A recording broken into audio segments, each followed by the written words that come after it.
Tain here. Welcome back to the Expat Files. On this channel, I like to talk about the various ways and places where international kind of living can create a really robust, resilient, quite frankly, much safer lifestyle. You get to enjoy things in certain parts of the world that are not as easy to enjoy. So I just want to show you.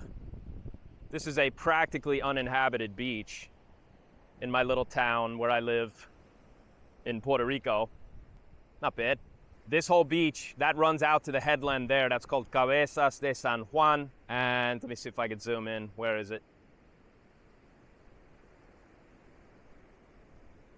It's about 7 odd kilometers away from the town here. This is the northeast corner of Puerto Rico. And there's a nice surf break here. It's not breaking well right now, but you'll see the surfers out later. But you can walk along the beach. It's essentially a nature preserve. And there's nobody there. There's no development. There's no housing. There's one house. The governor very wisely has his mansion there. And I sail this coast on my little 17-foot trimaran. But my point is not just that a place like Puerto Rico is a tropical paradise, because it is, and there's tons of stuff to do here, right? The mountain, Yunque, the big national park, which is a really, really unique place in terms of nature and biodiversity. I mean, it's one of the really unique places in the world. It's a bioluminescent bay behind me here over my right shoulder back toward the headland that I showed you. And you pay no taxes to the IRS, right? Flat 4% corporate tax. So if you're making, $500,000, $1 million, no reason not to spend a few months in Puerto Rico. You only got to be here 6 months a year. But that kind of structuring that allows you to compound your wealth much, much faster. I mean, people argue about CPI and people talk about the various things, right, that cost you money. Oh, college tuition is going up, et cetera, et cetera. But of course, your biggest expense by far every year is the money that the government sucks out of your bank account. If you think offshore structures like where to bank, how to invest in foreign real estate, and where to set up your foreign trust are difficult or complicated, they're not. That's not the hard part of creating an international lifestyle. The hardest part is the decision to go. That's why I wrote Secrets of the Expat Adventure, to share with you a deeply personal view of what happens when you decide to cast off the chains of a normal life full of predictable outcomes. I don't want to spoil the ending for you, but you quickly discover yourself living your best life, the life you were meant to live, instead of the one you're stuck with. Across 156 pages, I'll share the incredible adventure I've enjoyed because of my decision to leave my old life behind and create an international lifestyle. I lay out for you the consequences of remaining in a life or location where everything is familiar, contrasting that with the almost magical growth and gain that is possible once you decide to take the path of adventure. There's something deeply mysterious about choosing an adventurous life. Once you commit, helpers appear, and events seem to unfold in an almost magically choreographed manner. You find yourself learning, living, and loving your life in a way that you thought you'd lost forever. There is no financial gain that compares with the recovery of the best parts of yourself. Fortunately, the decision to internationalize is also a great way to get wealthy. I give you real examples of how much easier it was for me to find and profit from the real estate and other investment opportunities I came across simply by choosing to play on the very uneven playing field of developing markets. If you're worried about what's happening in your home country and you're on the fence about whether or not you should create your own plan B, Secrets of the Expat Adventure will give you clarity and inspiration to choose your own path of freedom and adventure. I promise you'll never look at your life the same way again once you discover what an international lifestyle can do for you, your family, and your wealth. To get your copy, click the link below this video. As Chris Rock famously said, they don't ask you to pay taxes, they tell you to pay taxes, and they take your money. And if you don't let them take your money, or you try to get cute with them, you're headed for big trouble. And so knowing where to structure, how to set your affairs up, how to legally offshore your wealth into tax-deferred kind of structures that not only protects you from creditors and lawsuits and even the mighty US government, foreign trusts and whatnot, as long as you're obeying the rules and following whatever you do have to pay in terms of taxes, you can defer your tax payments by setting it up in offshore structures, et cetera, or come to a place like Puerto Rico and pay nothing to the IRS. And you only have to do that for a few years if you're making good money to really, really change your family's financial future, the trajectory of your life and of your entire bloodline. But my point in telling you all of that is that's not actually the biggest deal about international offshore kind of living and being a global citizen. If I may be so bold, the real hidden benefit, and it's not really a hidden benefit because the moment you start out on this path, you realize that the big deal about living internationally is that you end up living your best life. So I put together 10 lessons that I learned from now 27 plus years on the road. For me, this journey began really hardcore in 1997, and I haven't really been off the road since. But I was never interested in collecting passport stamps. You hear sort of the Plan B passport bros talking about how many countries they visited. Who cares? The last time I checked, all it takes to visit a new country is a plane ticket and maybe a visa application. And so that's not, to me at any rate, a big deal, and it's certainly not something to boast about. Here's the surf school, right? Little kids learning how to surf. Costs nothing, right? There's a decent break here for learning. It's not that good today, but it's good enough if you've never been up on a surfboard. And so I want to break down for you the 10 lessons that I learned, maybe the 10 most important things, which are all really focused on this deeper reason and the sort of deeper motivation that I had when I started, and that I see people that I talk to on calls. If you'd like to book a call with me, there's a link below this video. Want to talk to me about your situation? Great. If you need our help, I teamed up with an excellent US-based legal firm that will help structure your finances and set your affairs in order for whatever chaos is to come. But the deeper motivation of living your best life, that to me was what this was all about from the beginning. It is not about collecting passports or residency permits or whatnot. That's part of it, should have someplace safe to go. We know from the lockdown years that if you didn't have residency permits and you were stuck in a place you didn't want to be in and you had nowhere else to go, you were just shit out of luck. And so there's no reason for you to fall back into that. Don't let that happen. But check out my 10 most important lessons from my 25 plus years on the road. So here they are, my top 10 lessons learned from 25 plus years on the road. Number 1, giving your life an international dimension is how you live the best version of your life. This is not just about traveling like a tourist, but moving around the globe like a real operator.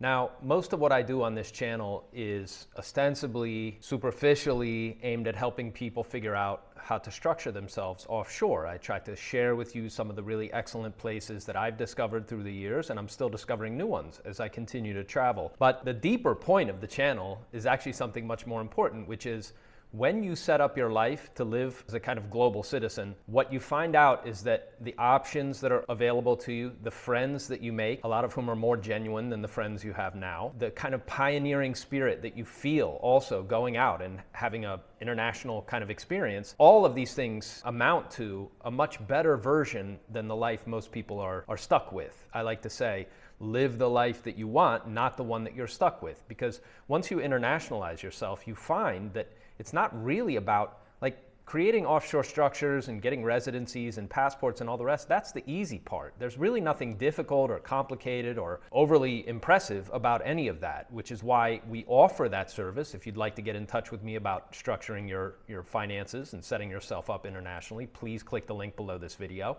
But the more important point is that the version of yourself that you become is somebody that you really admire. When you look in the mirror, you go, look at what I've done with my life. Look at the incredible accomplishments. Look at all the interesting, adventurous things that I get to do. So the first one on the list, for a reason, is you want to give yourself permission to live the best version of your life. When you're dead, you're going to be dead for hundreds of billions of years, right? If that doesn't motivate you to actually do something impressive with your life, you're probably watching the wrong channel. But since you are watching this video, I'll assume that that actually matters to you. And I give you permission. I hereby say that you have permission to go live the best version of your life. This, to me, was what it was all about long before I had any money, long before I had achieved any kind of worldly success. I was on the hunt for an adventure, and that adventure was specifically tied to how great could I make myself? How many skills could I add to my repertoire? How many languages could I learn? How many people, how many fascinating, interesting, adventurous souls could I encounter on my own journey? And that's what I went out and did. And I encourage everybody to think of it that way. It's not about offshoring.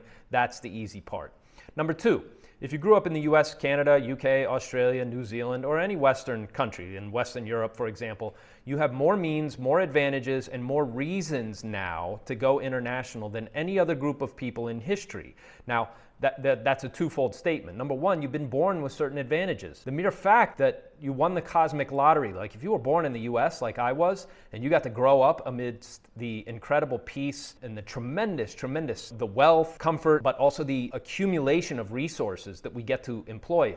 Like most people have no concept of what it's like to live in a place like the US, and we take that stuff, like if you live in the US, you take that for granted. Once you go outside your home country, whether that's the US, Canada, or wherever, you figure out pretty quickly that just by virtue of having grown or spent some period of your life in a really advanced, developed country where essentially capital and resources and all the kind of organizing structures that made our societies and our nations so incredibly powerful and wealthy and comfortable are advantages that you can really parlay once you go into developing parts of the world. Now, the second part of that statement is there's lots of reasons to get out of places like the US and Canada. I am not somebody who thinks you should give up your US citizenship or Canadian citizenship or anything else. There are certain circumstances where that may make sense for certain people in specific cases, but by and large you want more opportunity, you want more options, not fewer. But getting out of places that are clearly on the way down, that are being run by, quite frankly, criminal morons, like people who have no idea how to get out of the problems that they've created. Like, what is going to happen to Germany? What is going to happen in the UK? Right? It ain't going to be pleasant, right? What is going to happen to France? What is going to happen to these countries where essentially like a group of very out of touch elites has been running things for so long, they are now painted into a corner. Well, if you stay there, you're going to end up paying for what they've done. And so there's reasons to be looking elsewhere. And right now, the developing parts of the world, especially in Latin America, where I'm a big fan, but also something of a resident expert, are on the way up. I reported recently from Lake Atitlan that, even the indigenous people on Lake Atitlan are seeing tremendous prosperity. Like unprecedented stuff is going on. And if you get into one of these communities or you find yourself like, hey, I really like this place, maybe I'll have a crib here and get to enjoy myself for a few years and just have the adventure that's happening and that's available all around me for a whole lot less money than you're paying to live in your current digs. And also, right, a place that's on the way up where, right, in my case, I'm going to cash out probably at 100x return for having spent 25 years in a little pueblo of 2,500 indigenous people on Lake Atitlan. There's something to be said for that. Number 3. If you're worried about the financial and monetary systems, geopolitical tensions, central bank triggering runaway inflation, and what all the above will do to your wealth, well, you should be. The question isn't whether or not you should own gold. The real question is, do you have enough? It doesn't really matter what happens with Bitcoin, interest rates, spiraling debt costs, or any other variable in our increasingly chaotic world. Why? Because the solution to all those risks is the same, and because central banks from Beijing to Moscow, Singapore to Switzerland, are all telling you what their answer will be when the wheels come off. It's gold, dummy. That's why I use the all-in-one dealer and vaulting service SWP Cayman. Why? Because you can buy and sell right from your online dashboard, and SWP protects you from any risk of government confiscation or capital controls. They offer vaulting services in Grand Cayman and half a dozen other jurisdictions all around the world. It's convenient, it's fast, and it lets them move a big chunk of your legacy wealth outside the financial system quickly, while still allowing you to sell and move funds anywhere in the world when the time comes. To get set up with an account at SWP, go to swpcayman.com/ChristianNix. That's www.swpcayman.com/Christian-NIX. Living internationally clarifies important issues in your life and sheds light on global events. You get to see your own culture and your society more clearly and make better decisions based on reality instead of a collective fantasy. This is a big one, and it definitely rubs people the wrong way to bring this up, which is why I'm bringing it up. Because you have to realize like the amount of influence that the people around you have, that essentially the cultural milieu that you're in, right? You hear people like right now, I'm actually writing about and discussing a lot what's happening with the Fed in the US and monetary policy and what's Powell gonna do and when is Trump gonna replace him and what's gonna happen. All of these arguments are in the end complete bullshit. I mean, the central bank shouldn't exist. Flat out, right? We'd all be way better off if the Fed and all central banks would just go away, and hopefully that's what's about to happen. We can always hope and keep our fingers crossed, but you're surrounded by people who are trapped in a kind of collective fantasy about what is right or wrong, and very often now, what you see in the US, I mean, scroll Twitter for a little while. Look at the violence. Like, you better not disagree with somebody in a restaurant, right? So they'll take out a gun and shoot you. And so it's a kind of insanity that has taken over. And once you move outside your culture, you get to see that as if you're standing outside looking through the window going, look at how crazy these people are. It doesn't make any sense that they're fighting over these things. They should come together and find solutions and make sure that the whole thing doesn't go over the cliff. But that's not what's happening. And once you step outside your own culture, you can see things more clearly. I'm a big fan of sort of, in my world, reality gets the last vote. And quite frankly, in your world, it's the same too, right? Get positioned in a place where you're actually on the side of reality and what's happening instead of being inundated by propaganda day in and day out. Everybody, I think, underestimates the effect that this has and how powerful it is when you hear all kinds of nonsensical messages day after day after day. You get trapped in that web of deceit yourself as well. So it's worth giving that a kick to the curb, in my opinion. Number 4, international diversification is freedom insurance. This is the most concise of the 10 lessons that I learned, but just understand that once you've set yourself up internationally, once you have another place to go, a residency permit in a part of the world that you like, where you could get on a plane in 48 hours and be at your Plan B location in your second home, right? Set up in a community of people who may already know you, they already see you as valuable, right? International diversification it might be the only kind of insurance that actually matters, because when times get crazy, and times are pretty crazy right now, but if things really go off the rails and there's violence and there's capital controls, which are coming, when all of those things start to hit, it's going to be too late. And if you have freedom insurance already put in place, you've built your freedom insurance policy, you get to pick up, move, continue your life just as you were doing before, and also enhance your experience while the world is sorting out the chaos that we're entering into. Number 5, it's easier to get rich when you distinguish yourself outside your home country. This is a strange one. In some ways, for some people, it's controversial. Obviously, we all know plenty of people. Perhaps you're watching this and you've made tons of money doing whatever you do in like the US or Canada. Maybe you have a successful business. If so, good for you. But understand, if you have the opportunity to take your skills, I'm a writer.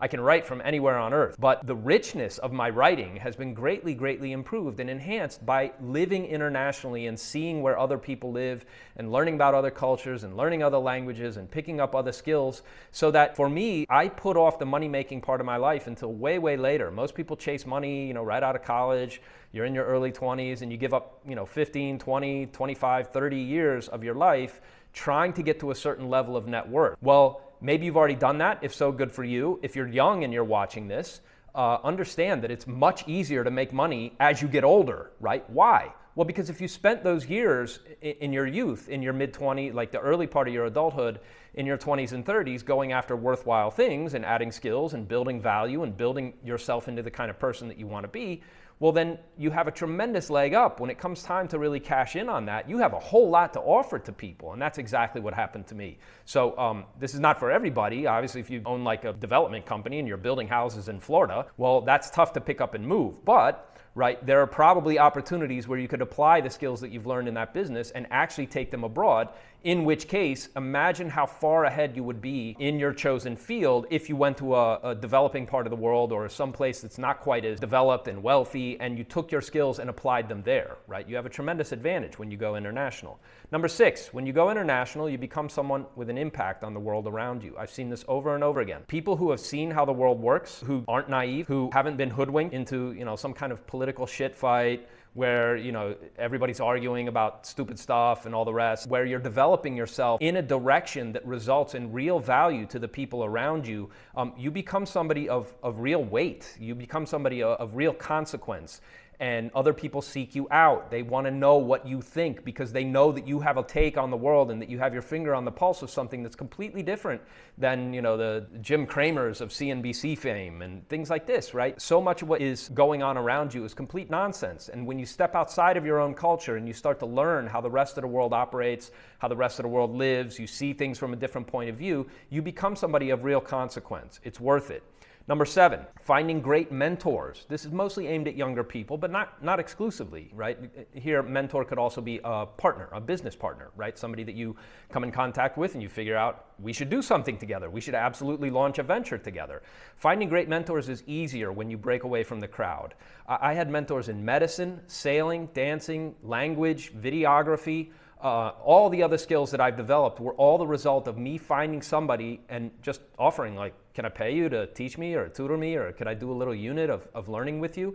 And for the most part, I even had people who refused to take my money because they were so touched that somebody cared to learn from them, right? This is a tremendous, tremendous advantage. It's something that in, like, say, US culture, we went away from, right? There's no such thing as a journeyman. Maybe it will come back, and maybe that is going to happen where especially younger people can apprentice to somebody who's much further down the line in a chosen field, or just overall with a philosophical point of view that you would like to adopt, that you say, this person is really well thought out. I'm going to make myself a student of this person because they're so impressive. I want to know how this person thinks and really get inside their head, et cetera, et cetera. I've done this over and over again. I've apprenticed with people who didn't even know they were my mentor. Bill Bonner comes to mind. I mean, what a tremendous figure, right? I had a chance to work at his company and I actually worked with him on one promotion for his final book. And I have one email from Bill Bonner somewhere in my inbox. And I was giddy. I was so tickled that, like, oh my goodness, here's a guy who's been a mentor to me. He doesn't even know my name, but, you know, I sent him an email. I told him I was working with him on this thing, and I got an email back from Bill Bonner. It was like one of the really proud moments of my time working at a big publisher several years ago. And so you can mentor to people who are super, super impressive. And all of that becomes much easier, especially if you're younger, especially if you want to really learn a skill quickly. You want to go to a 4-year college and waste all that time, or you want to soak it all up in a matter of months and come out way ahead with no debt, right? This kind of thing happened to me over and over again. My biggest apprenticeship was to an old healer, what's called a curandero, in Central American, Guatemalan Maya culture. And this guy taught me medicine at a deep enough level that I ran around the world teaching doctors for a number of years. I worked in hospitals for about 10 years, lectured at places like Cleveland Clinic, et cetera, et cetera. And I've never even been to medical school. I don't know anybody who's done that. And so I have a proclivity for finding mentors, but the advantage that finding mentors gives you, or finding somebody who's really expert at something that you want to learn and really adopt quickly, is much, much, much easier in other cultures. It's just a fact. Number 8, the most valuable assets you can own are, number 1, who you know, who knows you, and who you can call on in a pinch. The kind of people that you meet when you're out on the road, when you're living internationally, when you have a kind of global footprint where you know you're going to I like early in my career, and I still do this, but years ago, I would just migrate from place to place. Like, okay, I like this place. I'll come back here for a few months next year. And then little by little, right, you develop the kind of connections and relationships with people that allows you to really go deep, right? And that the people that you meet, especially when you're in those kind of situations, for me, very often were the exact people that I had to call upon when times got tough, or when there was a problem, or there was some kind of emergency. You know you can count on these people. I dare say they are, in many cases, deeper and truer friends than the ones that you have in the sort of like superficially, like people that you say hello to or work with or whatever else. You find really, really deep relationships, and it's really worth it. Number 9, your biggest threat is the state. I sometimes forget that most people do not think this way. The state is not your friend, and the government that's most dangerous is the one that's closest to you. So if you're in the US, the US government is your biggest risk. It is the biggest predator that you face right now,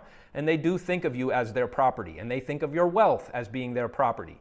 All other governments, once you leave your home country, welcome you. They actually want you there, right? This is the Achilles heel of the state. It is the basis of international diversification, that you get to play one government against another, and you can essentially buy protection from your home government. Right? This is something that nobody thinks about, but this is exactly how international diversification works. The thing that you have to remember and sear this into your brain, right? If you're a productive person, they need you a lot more than you need them, okay? And this is why capital controls will be implemented. This is why several years ago we were facing the real serious prospect of actual vaccine passports. Don't think that stuff like that is off the table. It's not off the table. They will find ways to control, especially if you're a productive person, especially if you're somebody who has his act together or her act together. You are valuable in a way that they need you inside their borders, right? The people who run the state want people like you to stay put, right? The best thing you can do is deny them that option, and you deny them that option by setting yourself up with residencies and passports and property and real estate, et cetera, and by offshoring your wealth into the proper structures that makes it impossible for your home country to really hassle you if the chips are down and times get tough, which is coming. Number 10, last one here. This should be obvious, but I feel like some people need a little moral support. You cannot control other people. You can't control what they do, you can't control what they say or what they believe. Any attempt to buck this truth is the surest way I know to end up miserable and defeated. Okay? Here, I'm talking about situations where maybe family members do not understand your need, your desire, your strategy, your plan, your idea about going international. I've dealt with this in my life, sad to say. I'm still dealing with it, right, to some degree, where the whole zeitgeist is, no, this place was great, you should live here because we say so, right? Treat these people who wish to control you as though they actually have some kind of mental defect, right? I don't mean be nasty to them, but they do have a mental defect. You treat them as if there's something wrong in their own head, because there is, okay? Don't let compassion for control freaks dissuade you from living the life you were meant to live, okay? Those are my 10 lessons from all my 27 years now on the road. We're about to head off on a new adventure, so stay tuned to this channel. I'll be bringing you much more valuable and interesting content. And if you like this video, please send it to somebody who might benefit from it. This is exactly how the channel is growing so quickly. And also give us a like and subscribe. It helps the algorithm. It helps me reach more people. I really appreciate your support for that. And look, if you understand what's taking place in the world right now, you're now at the fork in the road. You can stay put and accept whatever's coming and sort of let whatever happens happen to you and do nothing about it, and you'll have to accept whatever that outcome is. But if you understand too that you're at the cusp of a really tumultuous periods in history, overwhelmingly the odds favor people who have international diversification and the optionality. Nobody knows what's going to happen. Nobody knows what's going to happen in Venezuela. Right now there's a detachment of Marines and amphibious landing craft and whatnot in the North Caribbean, not too far from where I am now. What's going to happen with that? Nobody knows, right? So you give yourself optionality so that if one door closes, another door is still open to you, or you go in through the window, right? We can help you design and craft and structure the kind of legal structures that help you protect your wealth, grow your wealth, defer taxes on your earnings, and allow you and your family to survive. I heard something recently and I really agreed with it. It was Alistair McLeod, has a fine Substack. He's worth checking out. And he was saying, look, one thing that I don't hear anybody talking about, this is not the time to go for broke and try to make more money on Nvidia stock or anything like this. This is the time to protect what you have. This is the time to sort of circle the wagons with good people and make sure that you and your family survive what's coming, right? If things really get nasty in your part of the world, which is going to happen to some people, and also that your wealth is there on the other side of whatever chaos comes. Because if you survive and your money is intact, boy, your options are just going to be spectacular when the new cycle begins. And that's what I want for all of you. Do you agree? Do you disagree? Tell me in the comments what I got wrong, okay? And if you disagree, tell me why. Tell me what I'm missing here. Thanks very much for watching. Remember, your freedom begins the moment you realize nobody's coming to save you. Thanks very much. I'll be back with more great stuff.